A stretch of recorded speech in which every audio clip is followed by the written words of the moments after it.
Hello, I'm CyclingSavvy Instructor John Allen, and I'm going to take you for a ride with me on Chestnut Street in Philadelphia, Pennsylvania, USA. I have a forward-facing camera on my helmet and a rearward-facing one on the rear rack of my bicycle. Morning rush hour, November 4, 2019. I approach Chestnut Street on 20th Street. The bicyclist ahead of me rides at the edge. He is positioning himself for the red car to cut him off to turn right. The ad in the bus shelter on the corner is for an accident lawyer. Evidently, he's staying in business. A car approaches from behind. As I'm centered in the lane, it won't cut me off. Another edge rider approaches, one hand carrying a cup of coffee, the other on the handlebar. Edge rider number one gets cut off and then cuts me off. He never looked back once to see what was behind him. He forces me out of my lane, but by not riding at the edge, I protect him, the other cyclist, and myself from the right-turning car behind us. The other cyclist has also turned the corner. She rides on the edge on Chestnut Street, then looks back, good for her, and changes lanes into the left lane. Finally, she exits the street to the left. The traffic light at 19th Street is red as I approach it. The right-hand lane of Chestnut Street is a combined bicycle and bus lane, and a bus is approaching from behind me.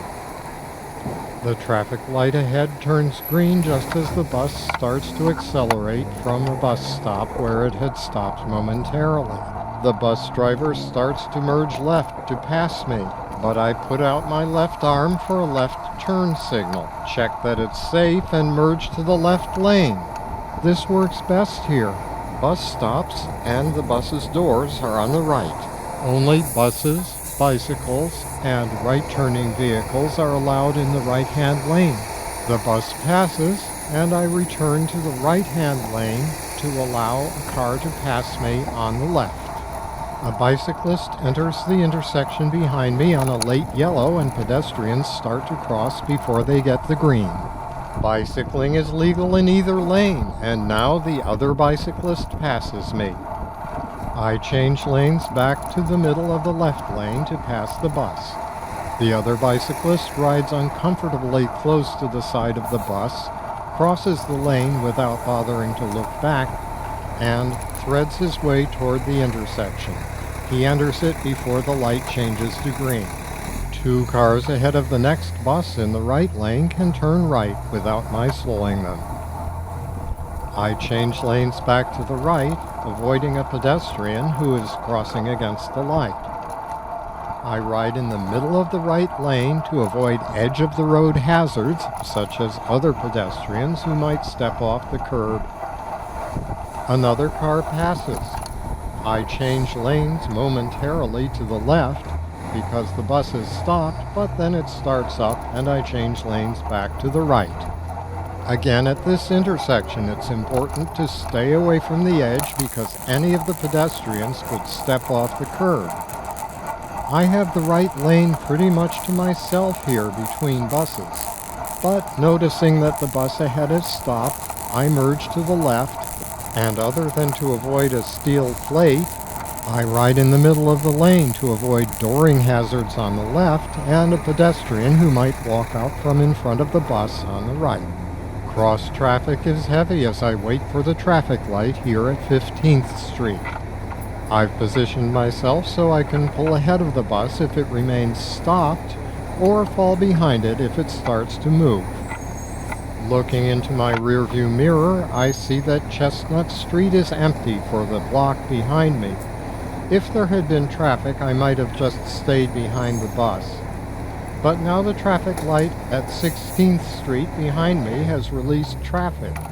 The traffic light at 15th Street ahead of me also turns green, and I pull in behind the bus to let motorists pass in the left lane. There's another bus behind me now, and the bus ahead of me stops again at Broad Street. Again, I change lanes to the left, so I'm prepared either to pull ahead of the bus or fall behind it. This time I'm not waiting first in line at the traffic light. Well, now I am. The things that bus drivers have to put up with in their daily rounds. The bus driver's window is open and I decide to commiserate with him. I've seen better driving than that. He smiles. The other streets that I have crossed are like Chestnut Street. Narrow one-way streets, generally 2 lanes wide with parking on one side. Broad Street, on the other hand, is a main north-south arterial, and compromised traffic signal coordination at a 2-way street accounts for the long wait here. Signs at the far side of the intersection prohibit right turns on red, but the driver who cut off the bus pulls ahead into the crosswalk, anticipating the signal change. I move out across the intersection on the green light and merge back into the right-hand lane. Another bicyclist passes me. Any one of those cars on the left could swing out into traffic, a pedestrian could walk out, a door could open.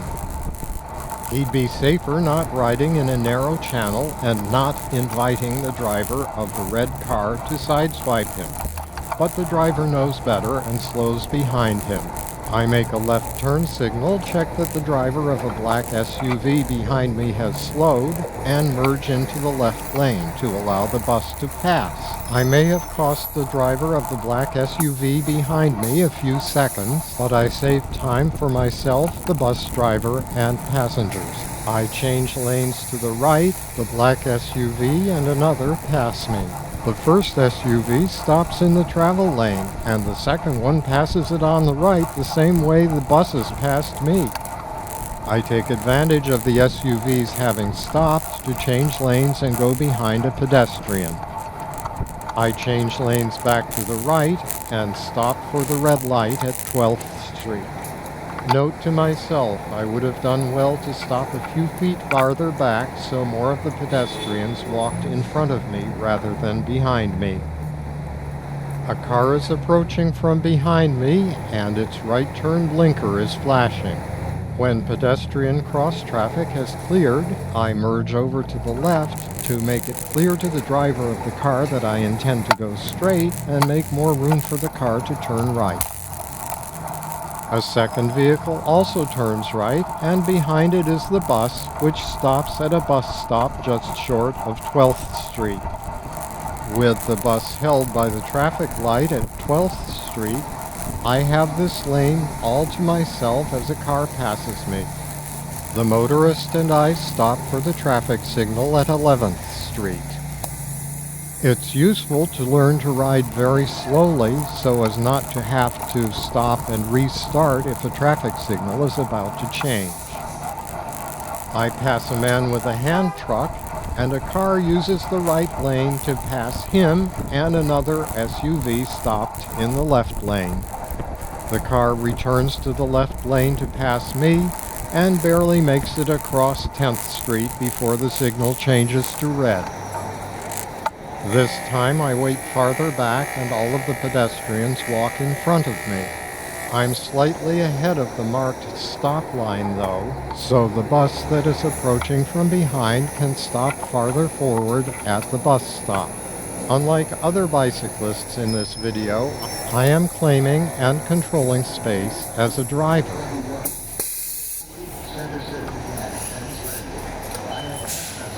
That is how I can be visible, predictable, and safe.